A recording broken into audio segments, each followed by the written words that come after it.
ತನ್ನ ಸ್ಟಾರ್ಟ್ಅಪ್ ಸೋತ್ರು ಆ ವ್ಯಕ್ತಿ 3,500 ಕೋಟಿ ರೂಪಾಯಿಯ ಒಡೆಯನಾಗಿದ್ದು ಹೇಗೆ? ಸಾಮಾನ್ಯ ಫೌಂಡರ್ಸ್ ತಮ್ಮ ಸ್ಟಾರ್ಟ್ಅಪ್ ಸೋತಾಗ ಎಲ್ಲವನ್ನ ಕಳೆದುಕೊಳ್ತಾರೆ. ಆದ್ರೆ ಸ್ನ್ಯಾಪ್ಡೀಲ್ ನ ಈ ಕುನಾಲ್ ಬಹಲ್ ಸೋಲಿನಿಂದಲೇ ಯಶಸ್ಸಿನ ಹೊಸ ಹಾದಿ ಕಂಡುಕೊಂಡ್ರು. ಕುನಾಲ್ ಬಹಲ್ ಅವರು ಸ್ನ್ಯಾಪ್ಡೀಲ್ ನ ಸ್ಥಾಪಕರು. ಆರಂಭದ ಸಮಯದಲ್ಲಿ ಫ್ಲಿಪ್ಕಾರ್ಟ್ ಇವರಿಗೆ 16 ಕೋಟಿ ರೂಪಾಯಿಯ ಆಫರ್ ನೀಡಿತ್ತು. ಆದರೆ ತಮ್ಮ ಕಂಪನಿಯನ್ನ ದೊಡ್ಡ ಮಟ್ಟಕ್ಕೆ ಬೆಳೆಸಬೇಕು ಅನ್ನೋ ಹಠದಿಂದ ಕುನಾಲ್ ಫ್ಲಿಪ್ಕಾರ್ಟ್ ನ ಆಫರ್ ಅನ್ನ ತಿರಸ್ಕರಿಸಿದರು. ಆದ್ರೆ ಮಾರುಕಟ್ಟೆಯ ಪೈಪೋಟಿಯಲ್ಲಿ ಸ್ನ್ಯಾಪ್ಡೀಲ್ ಅವರು ಅಂದುಕೊಂಡಿದ್ದ ಮಟ್ಟಕ್ಕೆ ಬೆಳೆಯಲಿಲ್ಲ. ಸ್ನ್ಯಾಪ್ಡೀಲ್ ಹಿನ್ನಡೆ ಅನುಭವಿಸಿದಾಗ ಕುನಾಲ್ ಕುಸಿದು ಹೋಗಲಿಲ್ಲ. ಬದಲಾಗಿ ಟೈಟನ್ ಕ್ಯಾಪಿಟಲ್ ಎಂಬ ಹೂಡಿಕೆ ಸಂಸ್ಥೆಯನ್ನ ಆರಂಭಿಸಿದರು. ಇದರ ಮೂಲಕ ಹೊಸ ಸ್ಟಾರ್ಟ್ಅಪ್ ಗಳಿಗೆ ಹಣ ಹೂಡಿಕೆ ಮಾಡಲು ಶುರು ಮಾಡಿದರು. ಕುನಾಲ್ ಅವರ ಹೂಡಿಕೆ ಬುದ್ಧಿ ಹೇಗಿತ್ತಂದ್ರೆ, ಓಲಾದಲ್ಲಿ ಅವರು ಹೂಡಿಕೆ ಮಾಡಿದ 50 ಲಕ್ಷ ರೂಪಾಯಿ ಇಂದು ಬರೋಬ್ಬರಿ 200 ಕೋಟಿ ರೂಪಾಯಿಗಳಾಗಿವೆ. 2015ರಲ್ಲಿ ಅರ್ಬನ್ ಕಂಪನಿಯಲ್ಲಿ ಹೂಡಿಕೆ ಮಾಡಿದ 57 ಲಕ್ಷ ರೂಪಾಯಿಗಳಿಗೆ 200 ಪಟ್ಟು ಲಾಭ ಪಡೆದು 111 ಕೋಟಿ ರೂಪಾಯಿಗಳೊಂದಿಗೆ ಹೊರಬಂದರು. ಮಾಮಾ ಅರ್ತ್ ನಲ್ಲಿ ಹೂಡಿಕೆ ಮಾಡಿದ ಕೇವಲ 37 ಲಕ್ಷ ರೂಪಾಯಿ 2017ರ ವೇಳೆಗೆ 38 ಕೋಟಿ ರೂಪಾಯಿಗಳಾಗಿ ಬೆಳೆದವು. ಇದು ಮಾತ್ರವಲ್ಲದೆ ರೈಜೋಪೇ, ಕ್ರೇಡ್ ನಂತಹ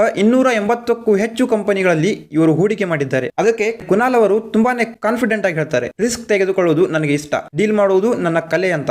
आती है मेरे को करनी डील मेकिंग। नहीं, आपने शार्क टैंक पहली बार करा ना? डील मैंने बहुत की है, आपसे ज्यादा की है। ಅದು ಹೊಸ ಆರಂಭಕ್ಕೆ ದಾರಿ ಎಂಬುದಕ್ಕೆ ಕುನಾಲ್ ಬಹಲ್ ಅವರೇ ಸಾಕ್ಷಿ.